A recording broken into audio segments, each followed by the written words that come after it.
মেয়েদেরকে ইসলাম এত মর্যাদা দিল, আপনি তার মা হতে পারেন, আপনার মেয়ের মা আপনি, আপনার মেয়ের বাপ আপনি, কিন্তু আপনি আপনার মেয়েকে তার ইচ্ছার বিরুদ্ধে কারোর সাথে বিয়ে দিতে পারেন না। এই জন্য তো দেখা সাক্ষাৎ করার ব্যবস্থা করা হয়েছে, বিয়ের আগে উভয়কে দেখে নেবে, ওর ইচ্ছার বাইরে জোর করে বিয়ে দিও না। আবু দাউদ শরীফের হাদিসে আসছে, এক যুবতী মেয়ে রাসূলের কাছে আসছে, এসে বলছেন, ইয়া রাসূলুল্লাহ, আমার বাল্য বিবাহ হয়েছে, তখন আমি বুঝি না স্বামী কি, স্বামীর প্রতি দায়িত্ব কি আমি জানি না, তখন বিয়ে হয়েছে, এখন আমার জ্ঞান হয়েছে, আমি এই পুরুষটাকে পছন্দই করি না, আমার ছবি দেখতে ইচ্ছা করে না, এখন আমি কি করবো?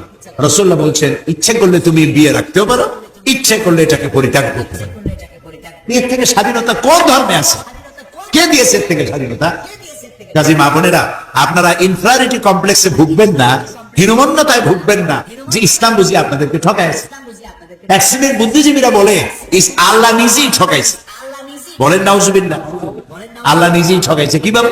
কয় যে ভাইতে পাইলো, এক ভাইতে যা পেয়েছে দুই গুণে তাই পেল, দুই মেয়েতে যা পেল এক ছেলেতে তাই পেল। লিজ্জাকারে মুসলো হাজির